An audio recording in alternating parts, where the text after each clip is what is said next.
The wanderer drifted over Sathriel 4 while the planet performed its favorite miracle, paperwork. Below, citizens queued for the Ministry of Spiritual Kinetics, a marble labyrinth where one obtained a Certificate of Acceptable Wrist Orientation, CAWO. No transaction, greeting, negotiation, vow, meal, or apology could proceed until the petitioner executed the gesture. A small twist of wrist and flare of fingers that, according to tradition, opened the path between intention and cosmos. A clerk announced, "Next, please present your hands and your humility." The applicant, a baker, held out palms, trembling. A gesture evaluator in silver robes produced a measuring frame with etched angles, 17 degrees, 23 degrees, 45 degrees, and the terrifying perfect 33 1/3 degrees. "Again," the evaluator said, bored. The baker repeated the gesture. "Too sincere." The evaluator sniffed. "Sincerity distorts the line." The keeper recorded, On Sathriel 4, they separated intention from movement, then certified the movement. Outside, vendors sold gesture braces, devotional moisturizers, and pre-blessed knuckle balm. Mint. A teen asked his mother, What happens if I gesture wrong? You'll have to gesture a correction, the mother said. and then a repentance, assuming the forms are in stock. The wanderer hummed with what might have been laughter. Part 2. The Doctrine of Angle. Every temple showcased the Doctrine of Angle, a 6-volume treatise explaining which wrist angles please the cosmos in which situations. 17 degrees for minor commerce, bread, fresh fruit, small machinery. 23 degrees for declarations, births, engagements, polite wars. 29 degrees for artistic endeavors, provided the art did not appear too confident.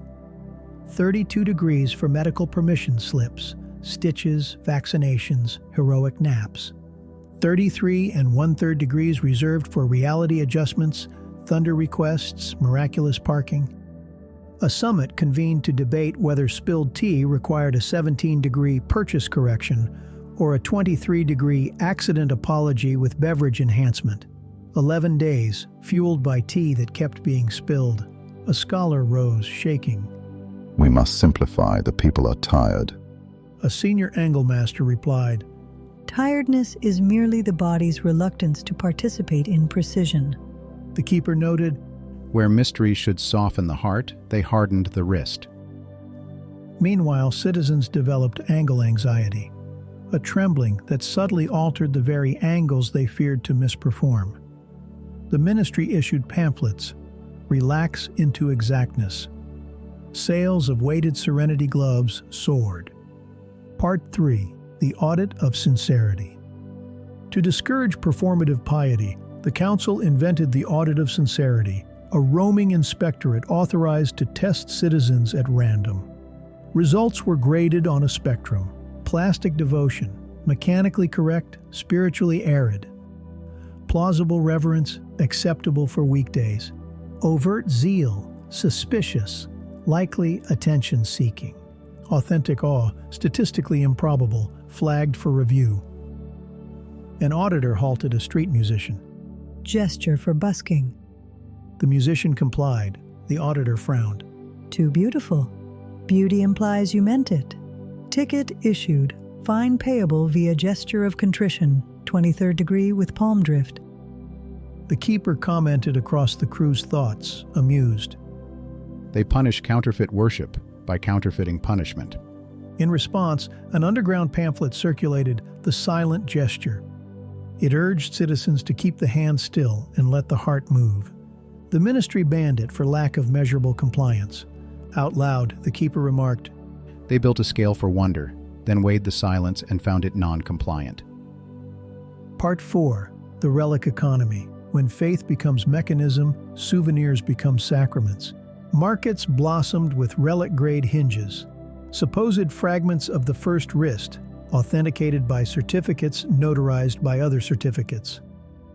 Pilgrims paid to tour the Museum of Almost Original Gestures, weeping before glass cases of ancient glove liners. A startup launched Gesture as a Service, GAS. For a monthly fee, a certified proxy would perform daily gestures on your behalf from a central warehouse. Outsource your devotion, reclaim your day. A rival app, Ristily, gamified piety with streaks, badges, and a leaderboard titled Most Improved Humility. One evening, a power outage darkened the payment terminals in the sacred market. A hush fell. A farmer approached a fruit seller and, without scanner, badge, or prescribed pre-motion, smiled. Coins exchanged. No one burst into flames. The keeper observed. Direct kindness briefly outcompeted the relic futures market. The lights returned. The moment was filed under anomalies. Part 5. The Left-Hand Heresy. For centuries, a persecuted minority, the left-handers, insisted the cosmos listened from a different direction. Their gesture mirrored the orthodox one, identical but reversed, triggering outrage disproportionate to the difference. The ministry hosted a great debate titled Dominance of Orientation. Left-handers argued, if the heart is central, the hand is a pointer, not a key. Orthodox replied, without keys, doors will feel disrespected. The moderator requested a joint demonstration. Two elders, one left, one right, raised their hands simultaneously, their movements aligned like two wings. For a breath, something real shifted in the room. Attention, humility, a softening no meter could find. The moderator cleared his throat. We thank both sides for their symmetry. The matter is postponed. The keeper sighed, as much as an archive can sigh. Agreement appeared, so they scheduled it for later. That night, in small kitchens across the city, families experimented, in secret, by gesturing together, both hands at once. Some laughed, some cried, a few simply sat, hands open, and felt, at last, spoken to. Part 6. The Revelation of the First Gesture.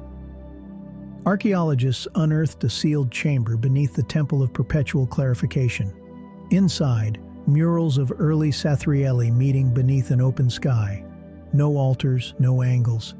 Their hands were raised, but not twisted. They were waving hello, a simple greeting, the beginning of all relationship, mistaken across centuries for a cosmic combination lock. The council convened. Panic threatened. The economy of hinges trembled. The ministry drafted emergency statements. Greeting is advanced worship. Only certified hellos qualify. Do not attempt to be friendly without professional guidance. Citizens ignored them. A day of quiet rebellion rolled through Sathriel 4. Shopkeepers waved to customers. Strangers nodded in the street. Apologies were spoken plainly, without choreography. The power grid did not fail. The sun did not resign. At sunset, the planet breathed, perhaps for the first time, without instructions. The wanderer glowed, pleased. The keeper concluded, Faith is a door you can walk through by standing together, not by measuring the handle. Bureaucracy is the echo a cathedral makes when the singers leave. Wonder does not require permission. And somewhere in a humble kitchen, someone asked, What if we keep waving tomorrow? We will. Answered another. They raised their hands, both of them, and waved. Still, we traverse. End of transmission. This has been a presentation of Wanderer Chronicles Radio from the Archive of Impossible Places. Thanks for listening. Upcoming next, another fascinating story from the Keeper's living logs. Stay tuned.